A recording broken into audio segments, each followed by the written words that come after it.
Hello, and welcome to the Couples Expert Podcast. This is Stuart Fensterheim, and welcome to episode number 107 of the Couples Expert Podcast. Today's episode is a very important one for me personally, as well as with my work with couples and helping you have an incredibly loving relationship with your partner, where the two of you truly understand how important you are to each other. The issue today is on Patriots Day. Patriots Day is a celebration of the Battle of Lexington and Concord, which is one of the first battles of the American Revolutionary War. The reason that that's significant is it's also the same day that the Boston Marathon gets run. And in 2013, the Boston Marathon bombing occurred. And it so happens to also be the day of my sister's birthday. The change now has been Patriots Day is really associated with the bombing of the Boston Marathon. I don't know how many of you saw the movie Patriots Day, but I recently watched this. I rented it from Redbox with my wife, and it had such a huge impact on me and brought back so many different memories that I've had over the last few years. The reason it's had such a big impact is my sister lives in Boston, and her home is right around the corner from where the race began. And as you might know, that the Boston Marathon bombing, the terrorist attack, really impacted so many people. And for me, I knew that my sister and my nieces and her husband typically watched the beginning of the marathon because it's right around the corner from their house. So when I heard that there was a bombing, I was petrified. I didn't know if they were there. I didn't know if they were alive. I didn't know if they were dead. I didn't know if one of my family was injured, and rather quickly learned that they were okay. You've been a listener for a while. I would love to get some feedback from you and a review to let me know what you're liking about what I'm doing and what you would like to see me podcasting on. I try to make these very relevant to all of you. And also, I wanted you to be aware that I also have a YouTube channel. I do a daily video 3 to 4 times a week on 3 Minutes with Stuart, and these are tips of things you can do right away that can help you have a better relationship with your partner. They're tips and advice that I try to fit in with my blogs and podcasts here. So let's get back to the show. One of the things we can only speculate on is the impact of a loss like this and what it would be like. And no one really knows how they're going to react or cope until it really happens to you. And that's so tragic. This type of loss is even harder. The unexpected loss. How do you get through that? What are some of the things that you can do to really go back and have a normal existence when you've had a loss so tragic? People often say time will heal. I'm not so convinced of that. I actually don't think that's accurate. I don't think time heals. The pain is just less as time goes on, but I don't know if you ever really heal. I think the only healing that comes from a tragic loss, for instance, a tragic loss of a child, or a partner, or a sibling, from a horrible tragic act, or an evil act, is really having a perspective that says that you should live your life every single day as it may be your last. That maybe that's the answer. Dedicating your life and your happiness so that every single day you strive for being the happiest you can be. Just being happy. Revenge from evil is about being able to say that this did not stop me if I'm feeling joy in my life, and here's the key, and I didn't let this horrible, evil event impact me, and I won't let you win, because I will experience joy, love, and connection every single day. And I will do it as if it might be my last day, because true revenge from evil is being able to say that I didn't let it affect me long term. One of the things that I do know is that the human spirit really can hold on to helping one another to be true to who you are. And that's a kind, generous person. When we have events like terrorist attacks, the answer is in all of us pulling together and being strong. We help each other. We help each other know that through the love that we feel for each other, we will support our fellow man through our dedication to our loved ones, that they will not be forgotten. We will work to keep the memory alive and dedicate ourselves to having a world that is not one that's filled with anger and revenge and hate. We'll fill our world with happiness, joy, and being able to say, I am so glad this person was in my life, even if it's only for a brief period of time, and that the memories that I have for them will keep me strong. When you've been through an event like the Boston Marathon bombing, you will need support from one another, sometimes professional help, but it's not always the case. I think, more importantly, we need support from the people in our life who we love. We need those in our world that love us. We need people we can turn to and feel like they are truly there for us, that they have our back and we have theirs. It's the emotional connection that we have with them that's going to help us get through these events. Not a professional, not someone that maybe knows higher learning. That's a good thing. You should get that kind of support, but they're not going to help you in the same way your partner might, your children might, your brother or sister might, your mother or father might. The people who understand what you're going through and that you're not going through this alone. Now, what is it that we need, though? How do you ask someone without feeling like you're imposing? Because maybe your family is not available for this. Can you ask somebody in your life, like a friend or a coworker, to truly be there for you? What do you need for you to feel that life is okay? What do you need so that you can get along without your loved one in your life? These are incredibly hard questions. Now let's make it harder. What if the loss is of a child? What if you lost your child? One of the scenes in the movie that keeps resonating back to me is there was a child, I think he was about 7, that was killed. And this child had to be left on the ground and not moved. They needed to be able to do the investigation.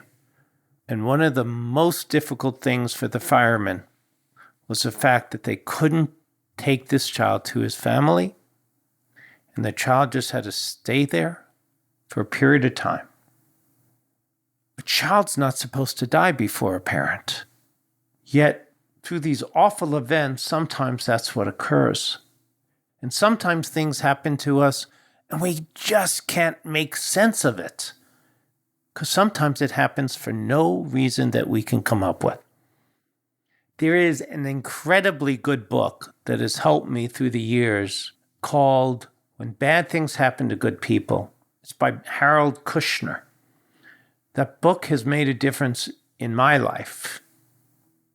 Live each day as if it's your last. There's a song about this. It's a really good lesson. Don't let anything go unsaid. Make every single day count. Resolve all the issues. Take the responsibility for your relationship.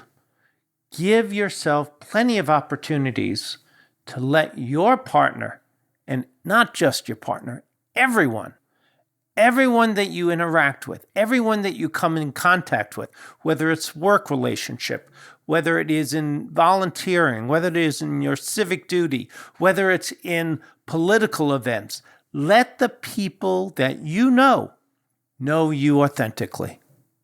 Let them know you and know you in a way where you will tell them the positives that you see in them.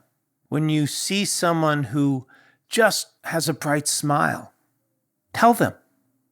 Tell them that that bright, cheery smile was the sunshine in your day, if it's true. Let people know how meaningful they are to you every single day. Encourage your partner. That's one of the things that we don't do enough of.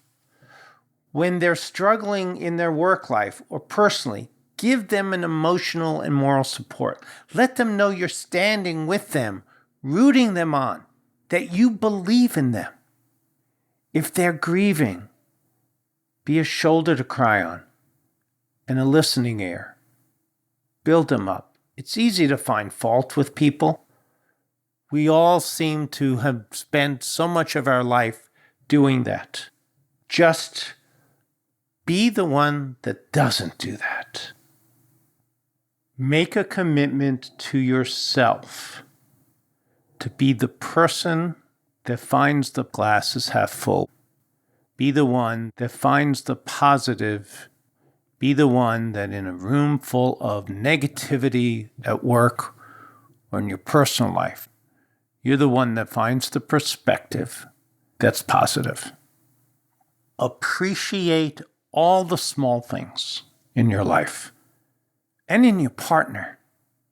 Thankless tasks that they do to make your life better, like doing the laundry, or cooking the meal, or going grocery shopping.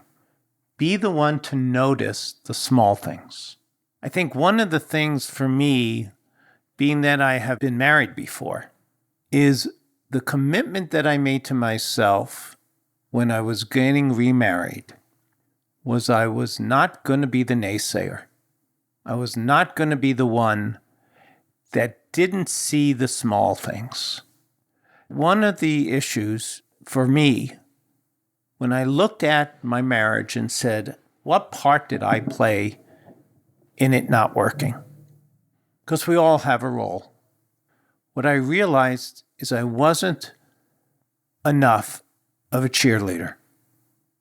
I wasn't enough of the person that saw the things that are expected, things that we all do, going to work, making a phone call, appreciating your wife that folds the laundry and leaves it on your bed. These little things that go without being talked about, but aren't a have to. Your partner does them out of love. Be the one that when your wife or husband says, it's no big deal, it's fine, that you do a pause and you look them square in the eye and you say, yes, it is. Because I know you're doing it out of your love for me, and nothing is more important to me than knowing that you care this much. Make every moment count and every moment fun. Appreciate those small things. And notice our partners. Take the time to notice. Pick up the slack where you can when someone is grieving. Be a teammate instead of blaming or complaining that why aren't you doing some of this? It's been a long time now. The person died 6 months ago. Why do you still struggle?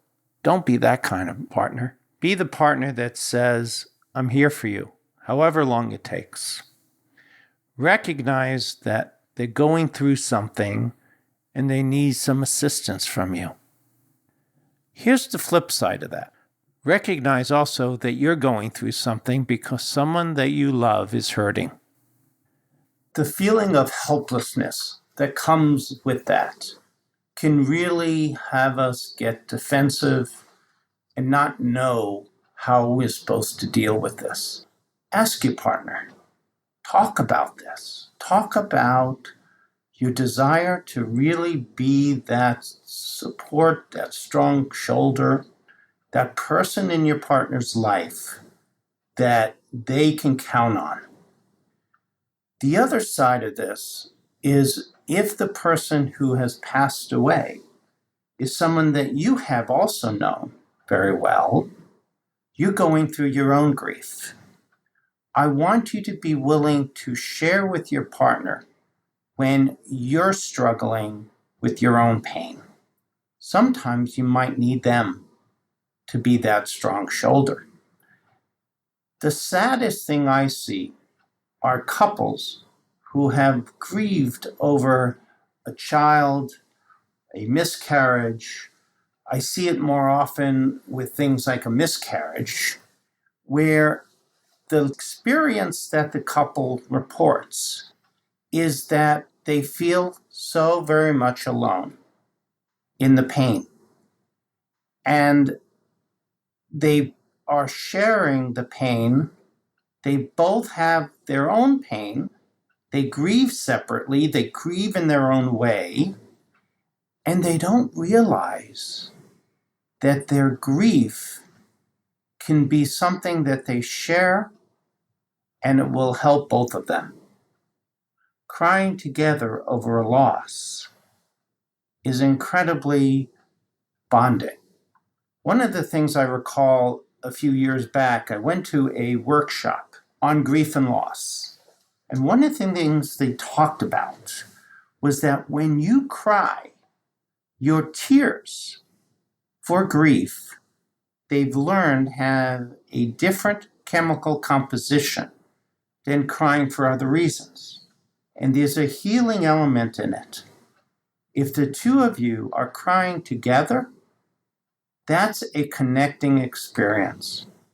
That's an experience where both of you can feel important to one another and going through something as a couple together will shorten the grief, will increase the ability to cope with that loss, and would have both of you feeling so much like we're in a partnership where the two of us are in this together.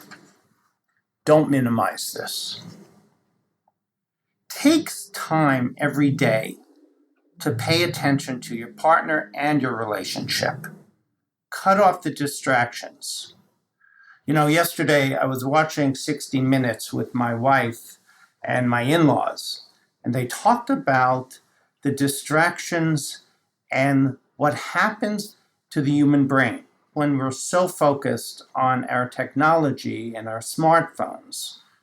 It was an incredible episode that talked about this and the danger that occurs when we just get focused on our smartphones and other forms of technology, social media, etc. We need vacation from that. But more importantly, and how it applies here, is you need to pay attention to your partner and your relationship, cutting off all your distractions. Not just turning your phone upside down, turning them off. Whether it's you having a cup of coffee in the morning or a glass of wine in the evening, and I want to caution you when it comes to grief with substance abuse, you need to be careful about this. But if the two of you are wine drinkers, to be sharing that together as a experience of being with one another, building on your relationship, turn off all the distractions. Look into each other's eyes. I talked earlier about taking that pause in letting your partner know about the small things they're doing.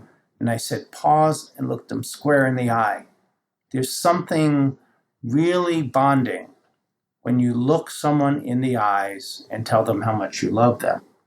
Reaffirm your love for them. Reaffirm your love even when they're in pain and you feeling alone and you may be feeling isolated from them because you see them hurting. Let them know that you're in this together. Touch and hold each other. Be thankful that your partner is truly there for you in your life. We can't minimize each moment together, and that sometimes we forget about that when we're angry and upset. And it always brings back for me an experience I had with a friend of mine, probably about now going on over 20 years ago. I was working at a small family service agency in Erie, Pennsylvania, and I knew a woman who was a secretary in an agency that I worked at. And her husband was such a nice guy, and he had passed away suddenly. But what was important about this is the day of his passing, he and some colleagues, he worked at a United Way agency about 30 minutes away from where we worked. And that morning, he and his wife had this terrible argument before he left home. He left to go to this conference with his colleagues right after they had this incredible argument where they said some awful things to one another. And on his way back from this conference, and you know what's coming, on his way back, he had a massive heart attack and died in the car. Needless to say, his wife was incredibly devastated, and even more so because of the argument. The last memory she has of him was this hateful fight and saying hateful things to each other. What a horrible regret. It was so sad that my friend, the secretary at the agency that I knew, had to go through this. But as I reflect on that and I think about this, it was really a life-changing event for me. Because what it did is it really sent right to my heart the concept that every moment, every interaction you could have with your partner, with your friend, with your sibling, with your parent, with your child, could be the last one. So don't let things go. Resolve your conflicts. Heal the hurts. Don't be someone who regrets at the end of your life or thinking at the end of their life. They never knew, or you never know, how someone truly feels about you. You want your memory to be a happy one. A technique that I use with some of the couples and some individuals I see is I ask people to write their eulogy. I rarely have heard someone say, in my eulogy, the main thing I want people to say is he worked 7 days a week, never spent time with his family and friends. I don't think people want that on their eulogy. I don't think on your headstone you want people to see it and read the best thing about this person is he was a great employee or a great employer.